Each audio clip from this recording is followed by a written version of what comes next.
Yay. Excellent. Hey, everybody. Happy Saturday. Good morning. Thanks for coming to the SNS chat today. And I'm thinking, I don't know if everybody on here is doing the text thing, but I'm hoping that the text reminders have been helpful. For me, it's been really exciting to just have the link there for you all, because I know sometimes like flipping through those emails or trying to remember where something was kind of, to me, would feel like a deterrent a little bit. And like sometimes if something's a pain. Oh, am I off mute? Did you mute me? Nobody has to be muted. Everybody can talk today. I'm only muting you during the workout, Christine, because you talk all the time. Listen, that is the best. That texting is awesome. Yeah. Yay!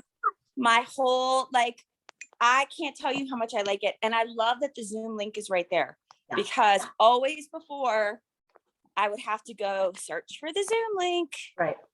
So yeah, it's great.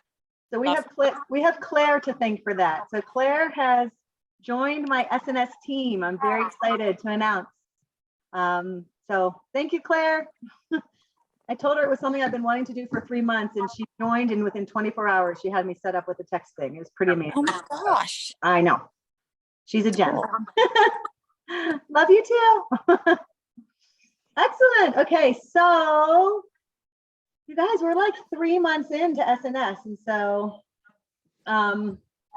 we kind of started with the eating portion, both when you eat and what you eat. And the next section that we're going to do, Christine, will you actually mute yourself, honey, for a little bit? Thanks. Thank you. What we're going to do for the next phase, for the next 3 months, is that we're going to start talking about moving our bodies and how we move our bodies and the benefit of moving our bodies, and not just in like a working out kind of fitness type of way, but in a flexibility type of way, or in just like daily activities. And so one of the things I think you all have known, and you'll actually see it coming up, is, you know, this fascination I'm having with the blue zone regions, which, if you guys don't know what those are 5 regions in the world where people naturally are living to be centurions. And they're not in like nursing homes and living to 105. They're living in their communities with their families, and they are still providing for their society, or providing for their families, or still really a huge addition to their communities. And I feel like one of the things that happens in our society is that the elderly become burdens, and they end up taking from society. And there's just something about that to me that doesn't feel right. You know, I grew up with my grandmother having my great-grandmother in her home until the day she died. And then my grandmother, who died at 98, was in her home until the day she died. And I just feel like there's sort of something to that. And I know at least some of you and some of my friends have really struggled. And I know there's times and situations where we have to put our parents somewhere. And I absolutely get that and understand it. And I also understand, at least from talking to the few friends I've had who have had to undergo that experience, that it's really challenging on a lot of levels. And so I know for me, one of the things that Jason and I talk about is not really wanting to be a burden onto our kids if we don't have to. And I think first and foremost, to me, I just want to be proactive. And so that really, for me, SNS is all about being proactive. It's not so much of a defensive program as much as it is a proactive program. And so, you know, there's a ton of things about these blue zones, but the first sort of rule or guideline, and like I said, this is going to be the subject for this next week's email.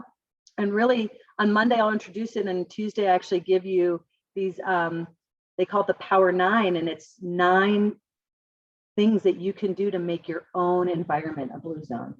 And to me, that's like powerful, because that puts all the energy and all the responsibility, but not responsibility in a bad way, but opportunity, I should say, maybe is a better word, in our hands to make changes and make things different, and make it so that we don't have to be burdens on our kids, that maybe we can be in a situation where we're not ailing and need a lot of medical attention as we get older. And so that's the idea behind it. So I digress a little bit, but just coming back to the number one rule in the Power 9 is that people in these areas, these blue zones, they move naturally. And so whether that be living in a household where there's multi-levels and different generations of the families live on different levels. And so in some of these places, the elderly live on the first floor, and then the generations live on the floors above. Hi, Katie. We're talking about the blue zones and moving naturally, which is going to be the subject of our emails in this forthcoming week. But I'm sort of describing this next phase of slow and steady and how we're going to talk about moving our bodies, and not just exercise, but moving our bodies in general. So that's one way of like multi-generations living together. And there's a lot to be said for that, right? Living with different generations in that whole community feel. Also, they say people who live amongst their family and amongst a community live 5 to 10 years longer than people who are isolated. And again, I feel like we all sort of know that somewhere in our heads, but trying to kind of fit it into our lives and our worlds in this society, especially, is challenging, I think. So moving naturally includes, something like going upstairs. Maybe it includes, and this is stuff we probably always heard, park further away in the parking lot, and walk a little bit further, take the stairs at work. Maybe you walk to a friend's house, or maybe if you're going to walk, you meet halfway instead of driving and then walking from there. Maybe you're gardening, maybe, even like literally they say, instead of using a snowblower, shovel. Like those are all ways that we start moving our bodies. And people who live in these blue zones, they're not going to the gym for 2 to 3 hours 4 times a week. That's not part of their community, and yet they're living to be 100 years old plus. So there's something to all of that, if you ask me. And so that's really my focus. So for me, slow and steady, we've been so concentrating on what we're putting into our bodies, when we're putting into our bodies, and I really believe that that's imperative for health and wellness and aging gracefully, at least on that cellular level. But moving our bodies is equally as important as what and when we put food into our bodies. So that's the food, and is the nourishment, is how we're going to get the energy. And then if we don't burn that energy, if we don't use it, no matter what you do, excess is going to get stored as fat. So if we're trying to not have fat stored as much as we have to, then moving our bodies is the next big part that we really have to bring into our lifestyle. So the first 3 months, when and what in terms of food, and we've sort of gotten there, and we're not going to forget any of that stuff. This is addition, we're adding on to our lifestyle at this point. And so we're going to spend the month of April talking about moving our bodies. And obviously I've kind of put it out there, and I've asked that everybody start at least 1 HIIT workout a week with me. And in April, I'm going to ask that you do 2. And again, I'm not looking for anything big or long. I'm looking for 20 minutes twice a week. If you need low impact, you do them low impact. If you're good to like raise it a notch, please do that. But at the same time, I don't want to just focus on HIIT workouts, because I feel like, again, like I said, there's a ton more. In May, we're going to do another no sugar challenge, FYI, beginning of May, get ready. If you didn't feel like you did the first one all that great, or you weren't able to commit, or you did it, we're going to do it again. So I know some of you out there, May is going to be your one. But also right after the no sugar challenge, we're going to also move into talking about yoga and flexibility. And that yoga is going to talk about the flexibility both with our bodies and our minds. So that's sort of, and then the last part of it in June is going to be kind of tying it all together with the mindfulness piece and bringing that whole lifestyle together. And a bunch of you have asked me if there's going to be anything that follows this. And I am actually kind of putting together, it's going to be, what am I going to call it? I think it's like an SNS, I had a good name for it. Now I can't remember what I was thinking. They'll have to come to me again. It was something catchy. But I do, SNS maintenance. I think that's what it was. So I think I want to do some sort of SNS maintenance where there's an opportunity to continue to check in. Obviously, the opportunity is there to do workouts. At some point, the workouts will only be free to people who are doing paid programs, and other people, maybe it'll be like $5 or something. But we have an incentive to people to keep on with that maintenance. And also I'll probably throw out a chat at least once a month or something if people want to join. So I am working, and I have a big think tank meeting with my crew in the beginning of April. And those are some of the things that we're going to start to hammer out and get organized so that we can put it out there for everybody. So, so in the part where we're starting to move our bodies, that's kind of where I want everybody to be thinking. Again, you know, I really am going to kind of push the 2 HIIT workouts, but more than anything, what I want is I want people to get in this mindset of like, how can I start to move my body naturally? How can I start to do things that are good for my body, that feel good, but aren't taking up tons of time and aren't doing damage? And so I think sometimes people get on these kicks where they want to, like I said, go to the gym or start weightlifting, and all that can be great. I'm not putting down the gym for people who go, and I don't want people to stop doing exercises that they like.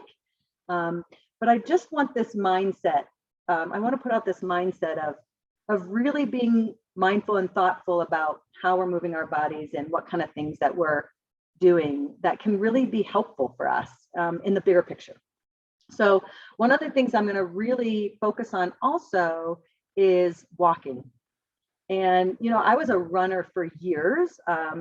And some of you on here were my running buddies for years. And I stopped, not because I stopped about 15 years ago, around the time that I turned 40, and not because luckily my knees were hurting or anything like that. I actually was sort of wanting to stop before I got to the point where my joints were hurting. And you know, we ran some trails, but we mostly ran on the asphalt, and it's hard on your body.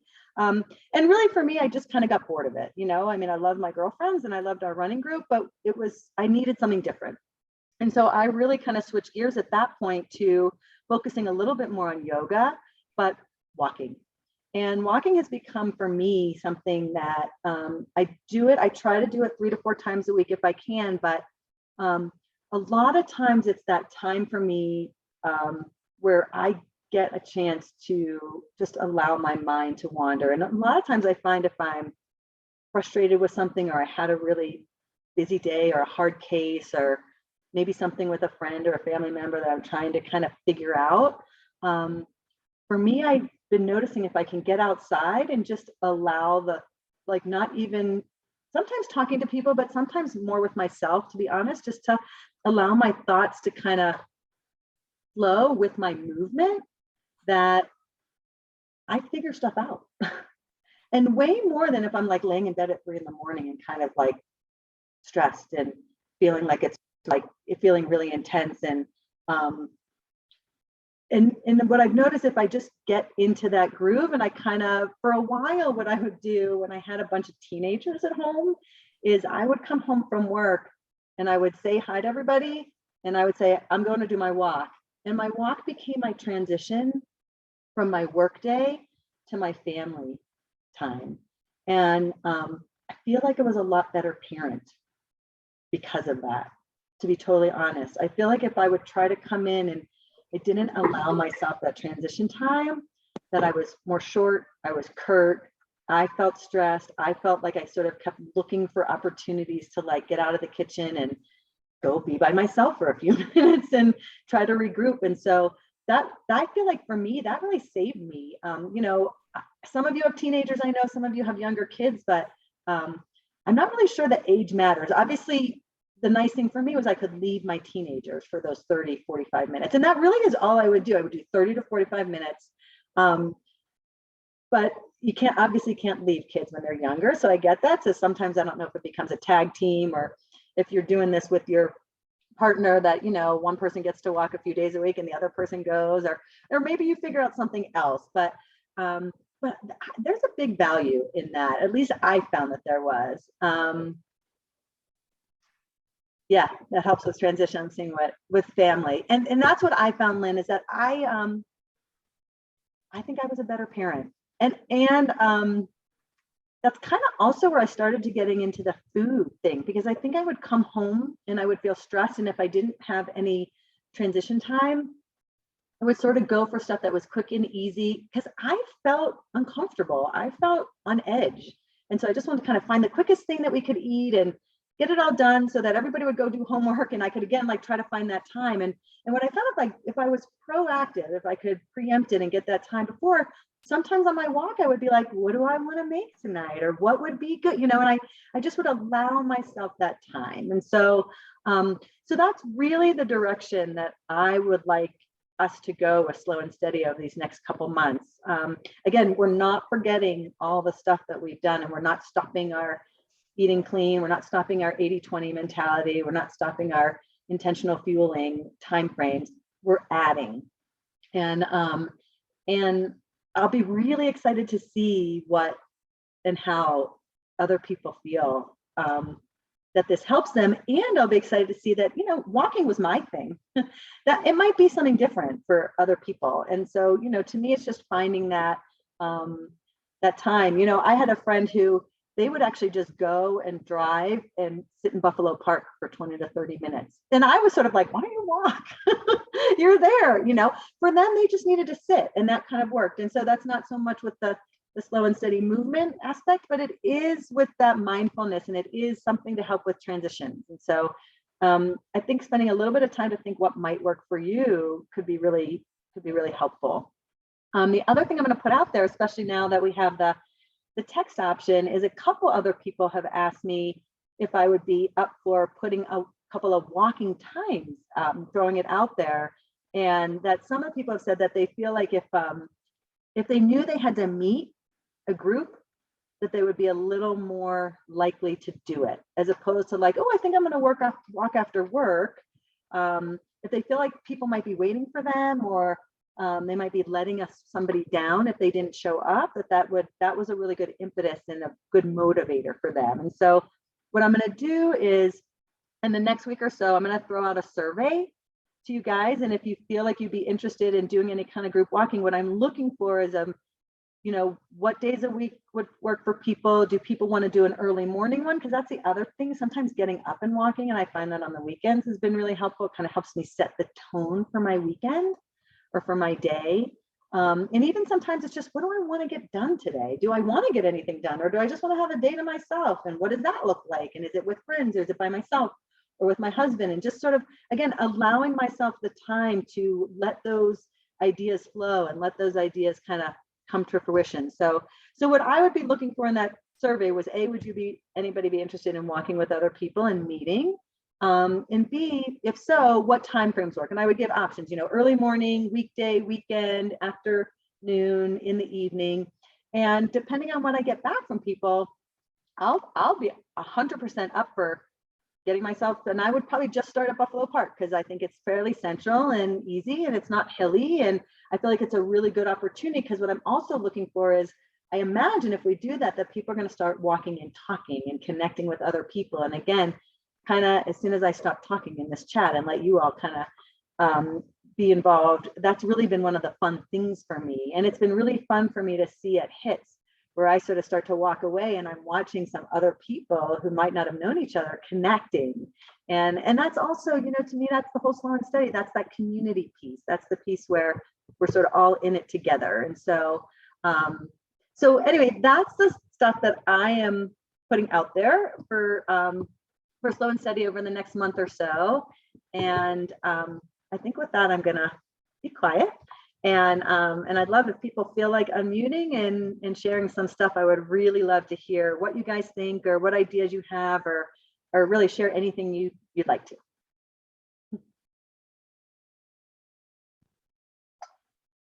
Nobody wants to be first, huh? I can go first. Thanks, Lynn. Yep. So I'll just say a couple of things, try to be quick. So one, I took spring break with my family in Tucson, which was amazing. And we ate tons of Mexican food. But this last week, the week back, has been a transition back. So that was like my 20, and now I'm back to the 80. And so it's been an interesting week just watching like, oh yeah, my body has to go back to the time frame that I was eating, the window of eating and the different foods. And so I feel like I sort of took a step backwards and now I'm back on track, which is what you said, Laurie. Yeah. And then I that would happen. And it's been a little, a little interesting to watch. And then I love the walking group idea. I look forward to learning more about the Blue Zone and the movement kind of daily. I will also just say, I'm still working on what I call like the second part. So that not the intermittent fasting or intentional fueling, but the clean eating, like that's still hard for me and trying to figure it out and trying to find time to make all the foods and look up recipes. Like I still need to put in, I think, a lot more of my own time and energy on that. So I'm just putting that out there that's my focus. So yeah. Thanks for your honesty. Actually, I know that's probably not always the easiest, and I think that to me speaks to the whole idea of this being a lifestyle and being slow and steady, and that people need to bring these habits in as and when they work for them. So yeah, I'm putting it out there as a little bit of a program, but the ideas are the same, and it really doesn't matter when you do it. It's, it's attaching to what works for you and seeing how you feel as you bring some of these different things in. And so we're going to still focus on the clean eating. You're still going to get recipes from me every week. And I kind of had a bit where I thought about that, like, well, if I'm moving into the HIIT portion or the yoga portion, like, why am I do I still put out recipes and stuff? And I kind of came to, yeah, I do, because we're not forgetting about those. And I'm still going to put stuff out there about intentional fueling and the benefits of it here and there. But I do still want to provide you guys with options and ideas and stuff to, so that we can keep that clean eating habit and the intentional fueling habits as strong, and that we keep moving along with them.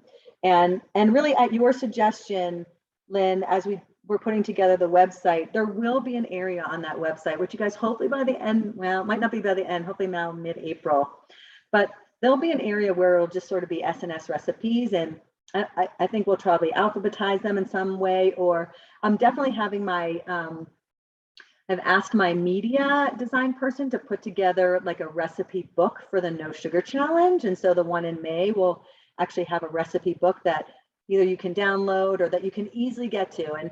And the truth is, I'm probably not going to do a much different No Sugar Challenge. I feel like if every time I try to recreate the wheel, that just gets to be a lot. And so it'll be a little bit repetitive. But what I'm learning, and again, I would love feedback from you guys as my beta testers, I think sometimes the repetition isn't necessarily bad, because we each attach to certain things the first time through.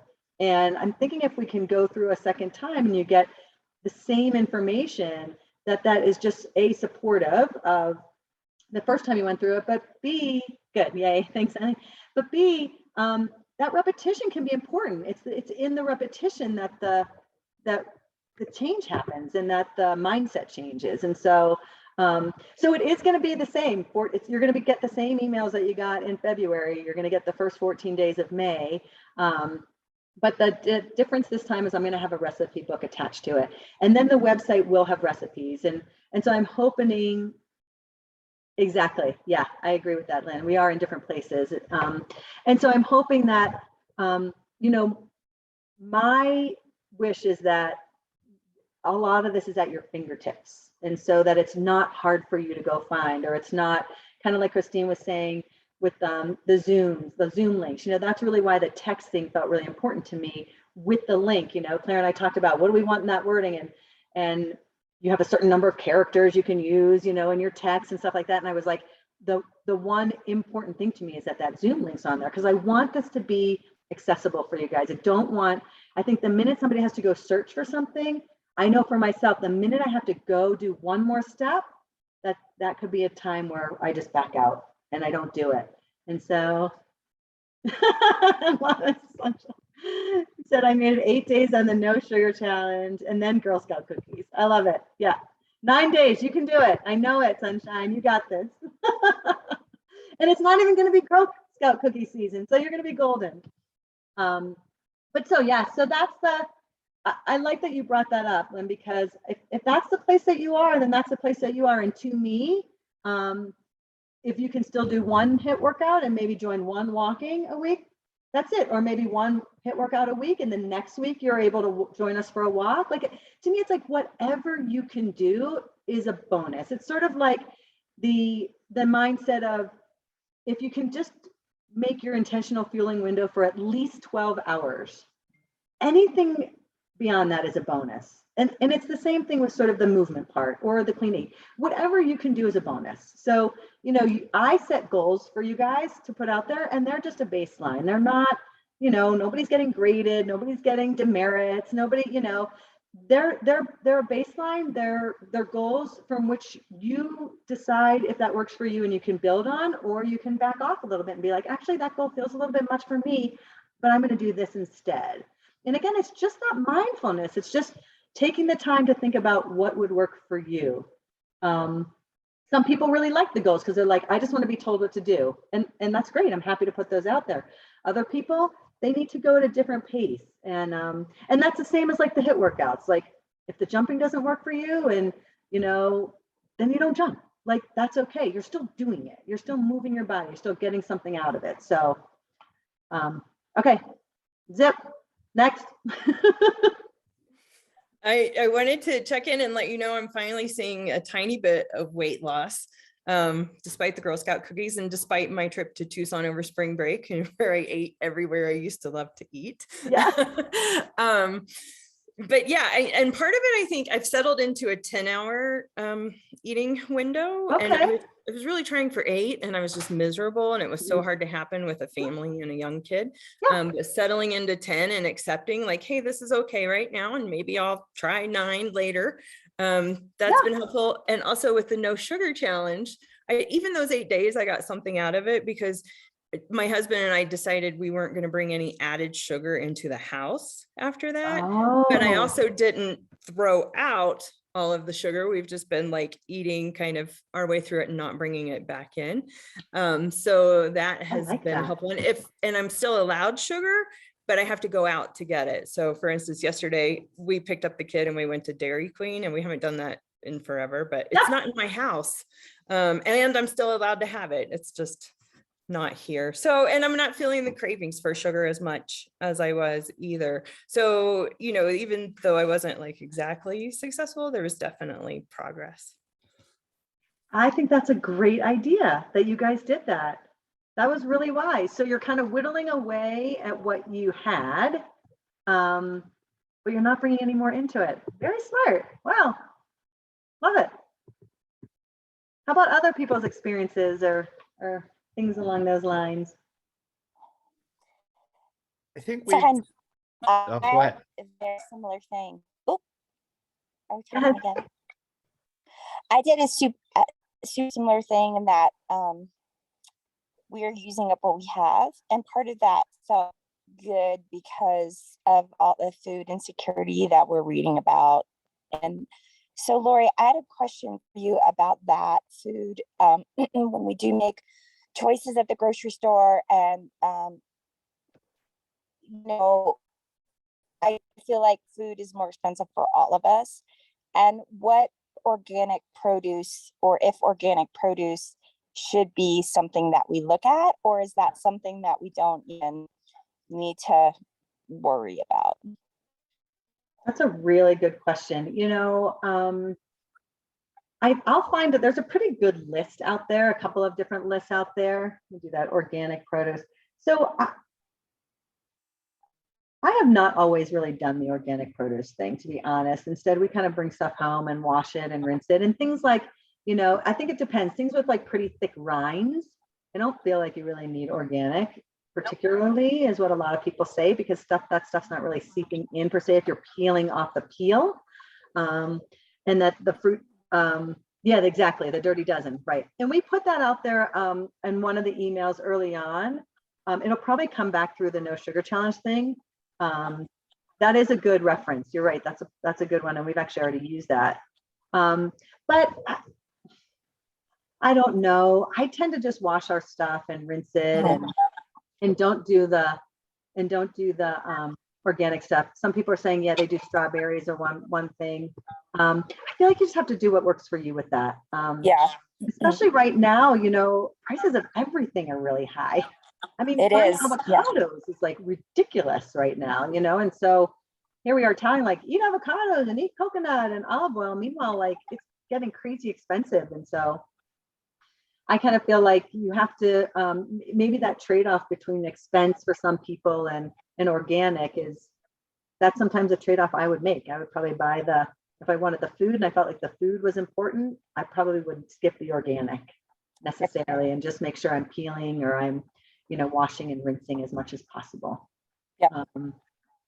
You like the flavor better of the apples, yeah. And I think some people will really notice that actually. And you know, it's the other thing I love to do if we can. It's so hard in our climate, but if we could grow our own stuff. I mean, we had a couple years where we had really good broccoli, and there was one time where it was at the end of our season, and I picked like the last broccoli head, and then we had our whole family, so it wasn't enough. So I grabbed one from the store. You guys, when I cooked it, the broccoli from the color of the broccoli from our garden, the greenness, it was astounding how much greener it was when we cooked it. Like I couldn't believe it. If I didn't see it myself, I would not believe it. It was so much, the richness of the color. And after that, it was really hard. It's like every time I buy store-bought broccoli, I'm just sort of like, I know my own grown would be so much better. So I wish we could, you know, that's the other thing actually. Speaking of that, is somebody asked me eggs too. Well, and we have some people here who have their own eggs who often share. So wonderful. Thank you.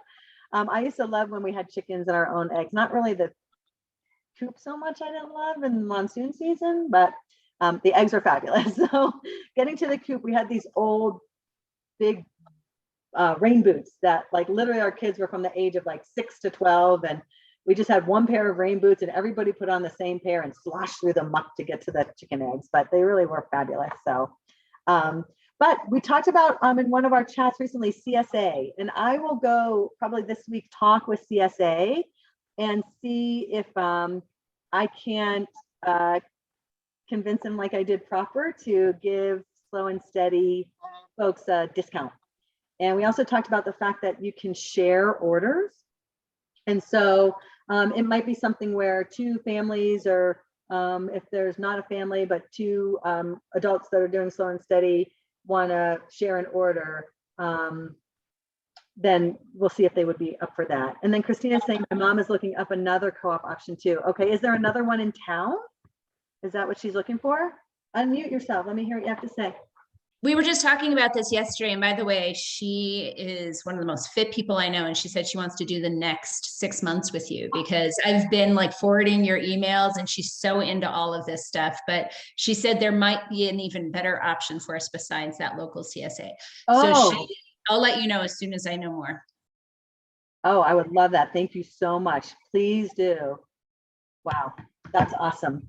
Yeah, because I feel like if we could do that, you know, again, like the other part of Slow and Steady, like locally grown, like, and supporting our community, I would much rather that. I'd much rather get our produce and our vegetables and anything we can get from local farmers. Does that help, Christine, kind of the stuff you were talking about? Would you be up for doing like a CSA thing or another co-op? I don't know if she's still on. Yeah, no, that helps so much because we all have choices to make. And I sometimes I wonder, like, is it better just to buy more at regular or less at the organic price? I'm not totally sure, but yeah, that helped. Thanks. Yeah. I was going to say too, it'd be fun if we do some kind of CSA, because sometimes you get some interesting vegetables. You know, we could, you know, exchange recipes or ideas of what to do with all that stuff. Yep. So.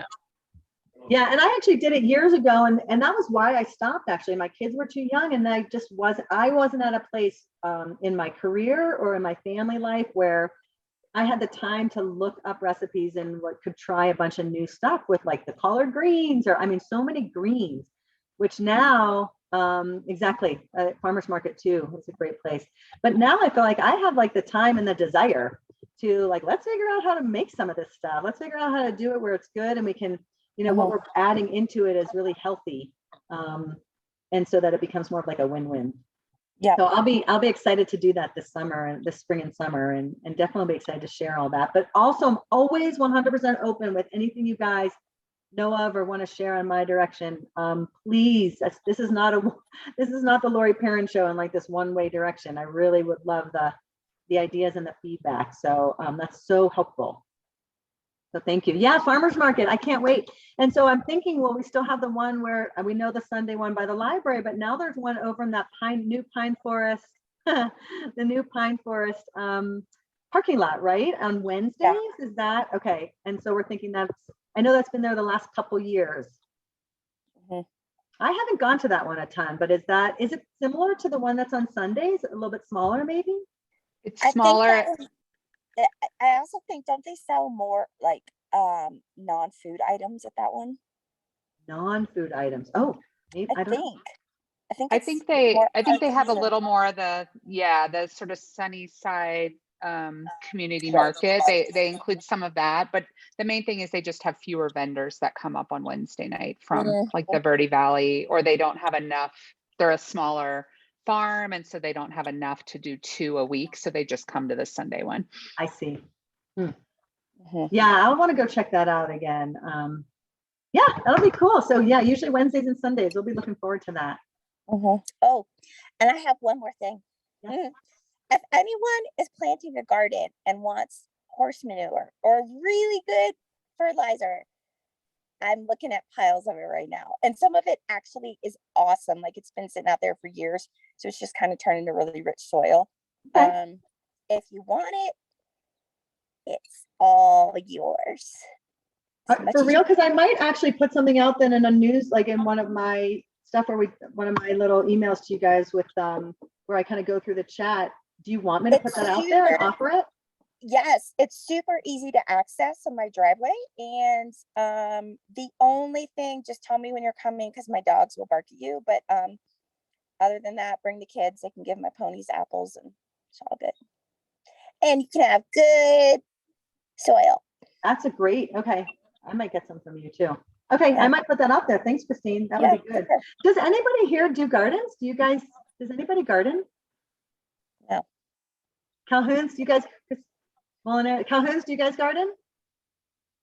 Not well. I mean, I try. Before I had kids, it was easier. But yeah, I think I want to get them into that maybe this year. I don't know. Yeah, we try every year and we fail every year. Well, we also have a lot going on. Yeah, occasionally we get something. Yeah. We got collards. That one. Yeah, that's true. Collards and peas and tomatoes and stuff. So Right. One time I tried, and I swear to God, I spent like $600 for 4 tomatoes. I was like, you're gonna live. And then after that, Well, now you're making it up for it with the Adirondack chair. So it all comes back around. Lori, I'm gonna pop off of here in about 5. Okay. All right. We've had a really successful crop of things like mint for mojitos, like all the Oh. mint you could ever have, and it still grows even in the winter. Like it's the first thing back and it takes over the entire garden. So like the things we were just doing kind of for fun are the things that have taken over and keep coming back. And so if you need mint, come to my house. Okay. I love Yeah. it. But we haven't had success with like tomatoes or really any vegetables. Lettuce did better last year. We did get a bunch of greens. So I think I'm going to focus on that. But That would be good. I'd be up for, yeah, that'd be great. Oh, I'll be excited to hear what everybody has. And then maybe we can even do something as people harvest and kind of bring it here. I'm really going to try to, just before people start to get off, we're going to start outdoor workouts this Sunday. So I can't promise Wednesday, but definitely tomorrow's is going to be outdoors. And in the text, I'll have my address and it's just in the field right next to my house. And bye, Christine. And so, you know, I would love at some point to have it where maybe we do a workout on Sunday and we either do like a break fast together, or we have a day where people bring stuff from their gardens and we can share, or just do something where we're just a little more connecting. And if people want, people can kind of come and go. And I'm also going to probably do a Sunday open house where we have it a little more formalized, where we have a workout and then maybe we come in and we break fast, and then maybe we have a station where people make like There's salad jars for the week if people are up for that, and we can use fresh greens and fresh vegetables. Maybe later towards the summer as people are kind of starting to harvest stuff. So those are all things that are out there that we'll try to do so that people can kind of stay involved. So exciting. The bountiful baskets. Oh, I've tried that once before. Have you had good success with that, Katie? I haven't recently. They just started. I'm wondering if they stopped during COVID, because I just started getting emails from them. Okay. So perhaps they've just started up again. So yeah, Okay. in the past I have, but same with you. Back then my kids were really little and they wouldn't eat a lot of the stuff. And so Went to win. I highly, I agree with you with sharing co-op orders with another person or another family is a really great way to go. A couple things that I wanted to share about also, when you talked about walking before kind of greeting your family and then walking to have that transition time. I think that's so important. And I'm going to give some more thought to that.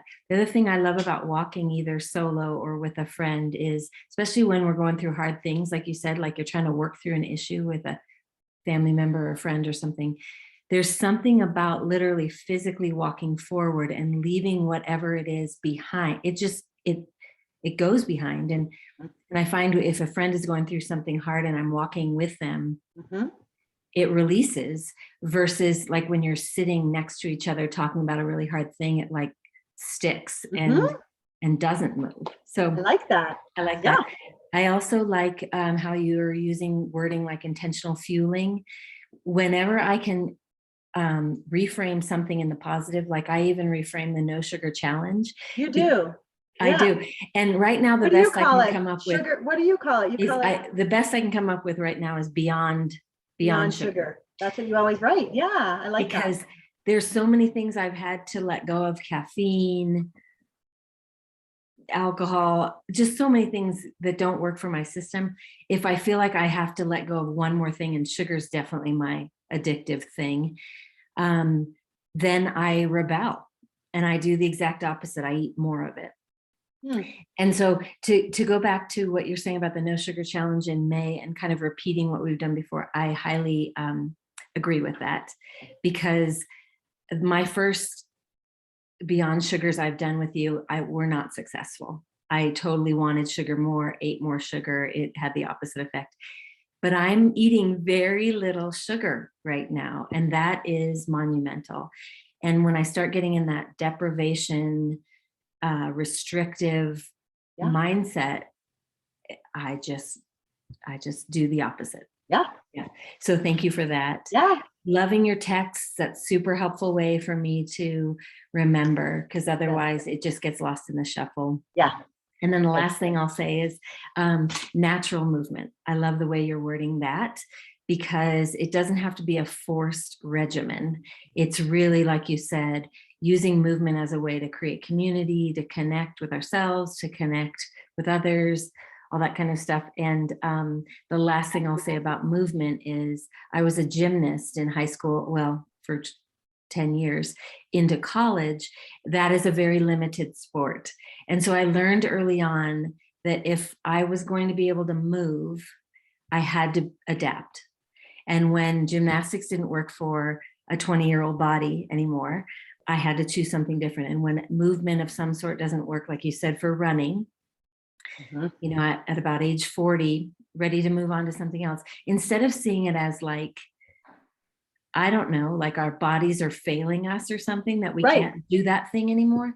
Instead, looking at it as, okay, what's my body ready for now? And like you said, you moved on to yoga and walking and other things.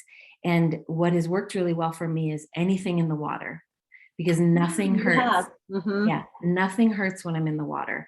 So I've created this whole little thing of just moving my body in the water and feeling like I used to feel on land.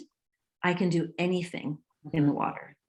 So that's my other little so that's thing. that whole impact. That's great, Katie. And I love that you bring that up, because that's so good, especially people with joint issues. There's no impact in the water, but yet your muscles, because you have the resistance of the water, you get a really good muscular workout that way without the impact. And so that's a really fabulous way to do it. Exactly. And I'm happy to answer any questions about how to make water fun. It's not just swimming laps, which I find incredibly boring. It's not just swimming laps in the water. There's all kinds of things you can do in the water. There's ways of adding more resistance. I can't remember there's a percentage of increased benefit because of that resistance. I don't know if it's 30% or what it is, because on land, we get great benefit, but in the water, having to push through the water, move through the water creates this. Yeah. And I feel like you've even said you've been doing some like water hits or something. Exactly. Exactly. Yeah. And you can incorporate hit in the water. You can. So how do you do that here? Like, how do you do that in Flagstaff? Like, okay, so good. I'm glad you asked. Yeah. Because it's been really hard to find. So FAC has a great outdoor pool. I mean, excellent, but it's only open. They also have an indoor pool. It's only open in the summer. They have a great indoor pool. It's a salt base. So people who have chlorine allergies, that's a possibility for them. But what I've just started recently is NAU's pool, which is absolutely beautiful. Do you have to be a member? Do you have to be connected to NAU in some way? There's community, exactly. There's open community times every single day, including on the weekends. And so again, if people have questions, feel free to ask me. But you can either pay by the time, which is $8, or you can buy a semester membership, or you can buy an annual membership. It's quite reasonable. And yeah, so they have. And is there a place in the pool? Like I imagine there has to be places where it's like set up for laps. Totally. And then is there an area where people can like get like a floaty thing and be doing some resistance work and be doing their own workout there? Totally. So there's a 17-foot diving well, they call it, and you can do whatever you want there. You can do any kind of a workout. You can even go on the diving board, which is fun. But then there's lanes in the other section. And you can do water workouts, because I go back and forth as if I'm running or as if I'm doing laps. Right. Sometimes I'll use lanes. Sometimes I'll use the diving well. The diving well is also warmer. So I've heard people say it's too cold, I don't want to go in the water. But the diving well is warmer than the lap. Katie, that's all very helpful. Thank you so much. And I might see if I can't, like I did to the Molinaros, where I picked their intentional fueling. So that Mark Molinaro is the one who really coined that term. Good. But I might want to coin beyond sugar if you'd be up for that. Absolutely. I promise I'll give you tons of credit. But Sunshine, you're the person who I think about when I hear that's something that I feel like that you might attach to. So it was funny when you wrote something right away, because I'm like, Sunshine needs to think of it that way. Yeah, I need that reframing, because I, like you, Katie, I too have, left alcohol and other things, cigarettes and stuff, and have stuck with sugar and feeling like I'm entitled to the sugar because I quit these other things. But yeah, so saying no sugar, I'm like, right. Immediately you want to be like this. I get it. Yeah. Like and so I think that reframing. Yeah. Yeah, I like it. So doing this with kids, Laurie, has been super interesting, because as in any family, your children notice what you're doing. So I have a couple of questions for you, because they're starting to make decisions about sugars, and we're looking at sugars like, here's what you can have in a day. How do you want to spend those, as if it were money? And they've really attached to that. And it's been fascinating. But here's the one thing that we're not so sure about. So both boys have decided that they want to do intermittent fasting. So I will say, in our family, we've never been huge breakfast people, none of us. Usually just something like maybe a bar or a yogurt, or, something like piece of toast or something they've had. But since they've been watching us, they've decided, especially this past week, like Luke, my son Luke, he decided he has a recess at like 9. So he was going to bring trail mix and kind of break his fast around 9. And then later in the week, he decided he didn't really need that. So he was just going to wait till lunchtime. But I don't know what the science is. And then Shane, our youngest, he's 8. He decided he doesn't want to eat breakfast.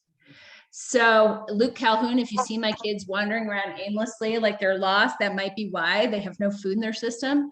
But they say they feel fine, but I don't know what the research is. Yeah, I mean, I'll look into it. I don't know. I haven't looked into the research. I'm just going to be like flat out honest about that with kids. But my gut tells me and my intuition tells me is that let them listen to their bodies. That's how I feel.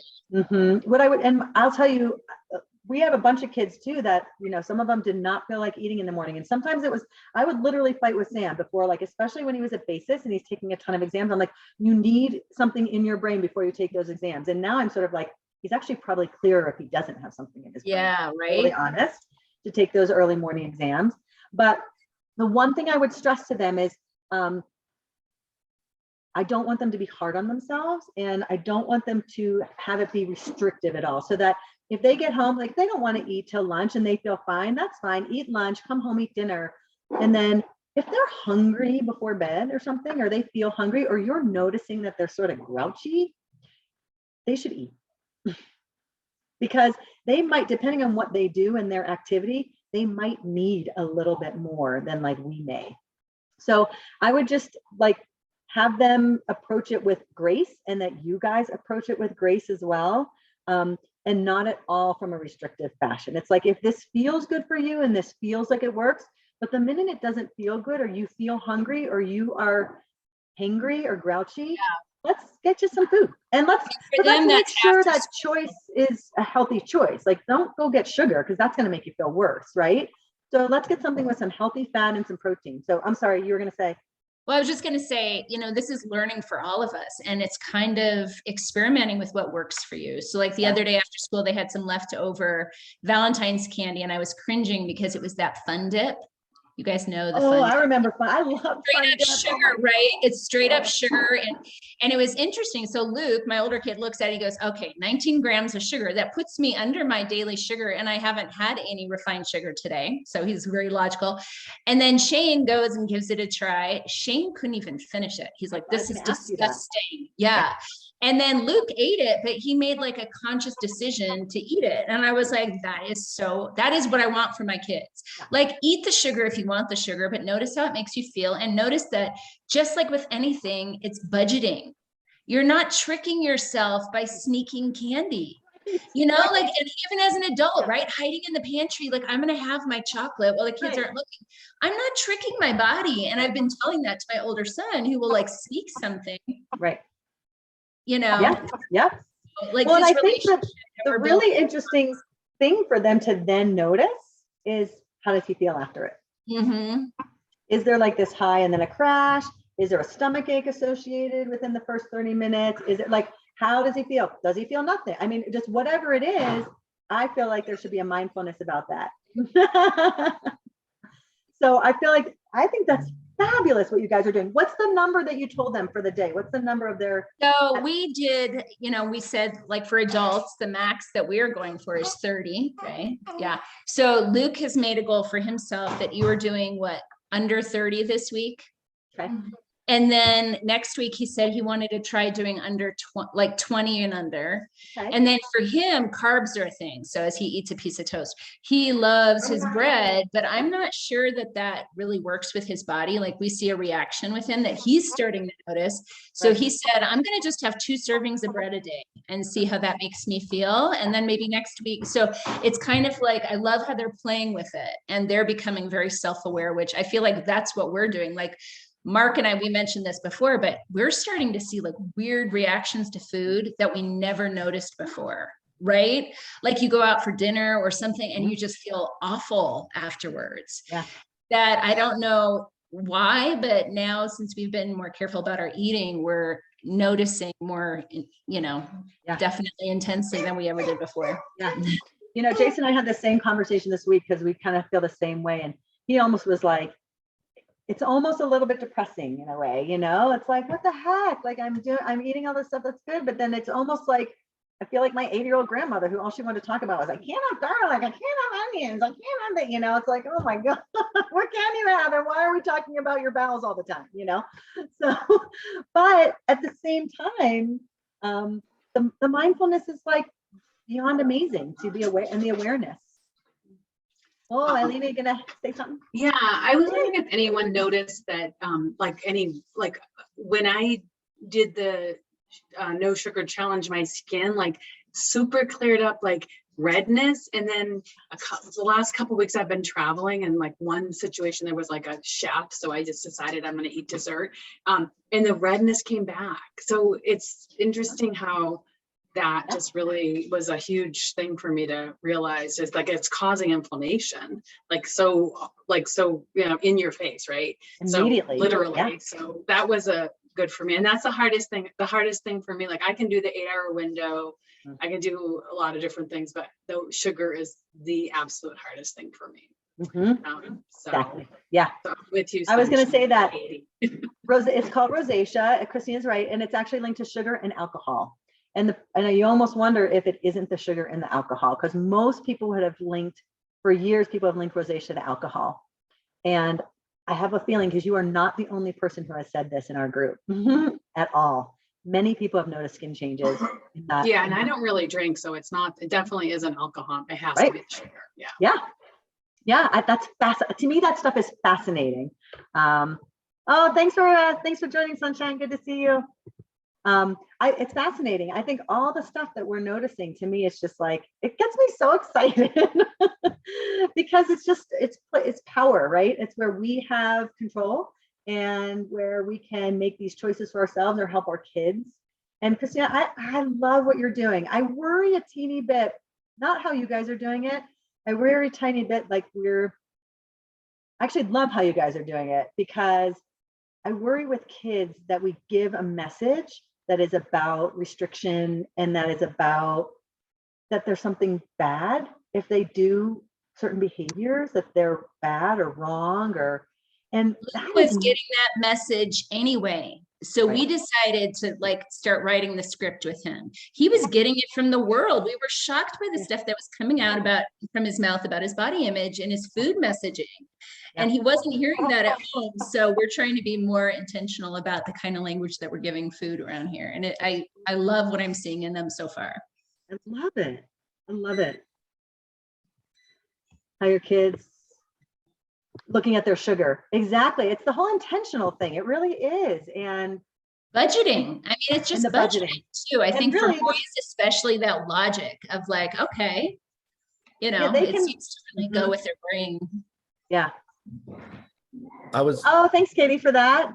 That's great. Katie says she's at the NAU pool 12:30 to 1:30 on Monday, Wednesday, and Friday. Oh, that's wonderful. I'm going to throw that in the newsletter too. Thanks.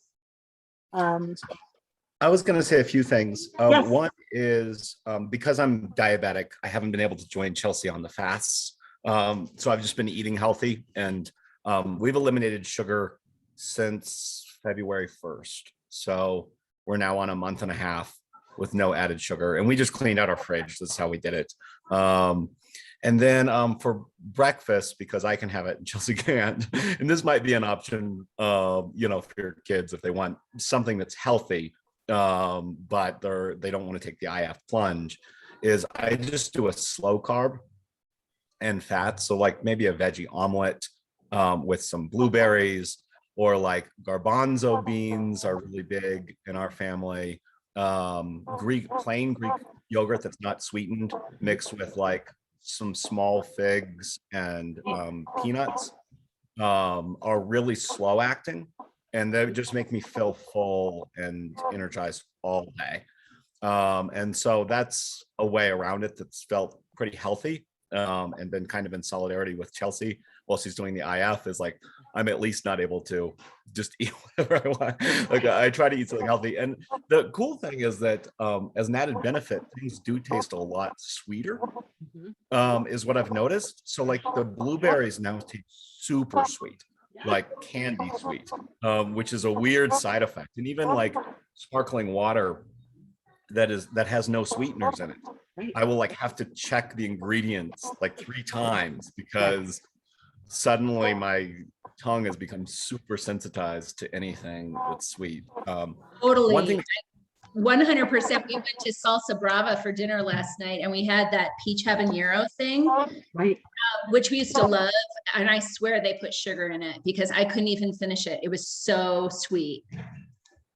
My taste buds, they totally changed. It's so interesting. And to me, it actually makes a ton of sense, right? Like the adaptation of our bodies and our cells I mean, that's what they're supposed to do, right? They're supposed to adapt to their environment. Like, what a pleasurable thing to be able to taste your food, like have your food taste so real and so delicious. Whereas all the stuff that's in all that processed stuff, we're just numbing ours and our kids' taste buds over and over again. So I'm so glad you said that, Liz. Thank you so much for sharing that. Yeah. For us, meal prep was key. Like, I think we would have not been able to make it had we not used the weekends to basically refrigerate a bunch of healthy meals for when we were exhausted and we just needed something. Yeah. So we just prepared a bunch of stuff and had it in the fridge, including like trail mix and all these things for rainy days. And that was really, really helpful to just have it. And for Chelsea even more, because she's doing the fasting. Right. So when she's breaking the fast, she does not want to be meal prepping. She wants that already done. No, exactly. So Totally. No, that's a really hard time to be meal prepping, actually, because that's where you sort of make bad choices, I think, because you're like hungry. Yeah, that's for me where that whole handful of nuts comes in, because I can do my handful of nuts and then I can like take a breather and be like, okay, what do I really want? You know, without that handful of nuts, I'm sort of like a little bit sometimes feeling frenzied, and then you just grab whatever. So I love the meal prep thing. I think that's a great idea. For me, it's I do a little bit of it and I just pick 3 to 4 recipes on the weekend and I shop for those recipes, whether I put it all together ahead of time, but I just make sure I have the ingredients for the week so that I can then just say, okay, Tuesday night, we're doing this, Wednesday night, we're doing that, Thursday, we're going to go out, you know, whatever. So I really appreciate that. So excellent, you guys. All right. Well, it looks like people are starting to head off, which I kind of need to as well. So thank you so much for being here. Thanks so much for participating. I love these chats. So I really appreciate and everybody who joined. So we'll see you next time. Super helpful. Yeah. Yay! Thanks, Laurie. Ashley, you guys have a great day. Bye. Bye.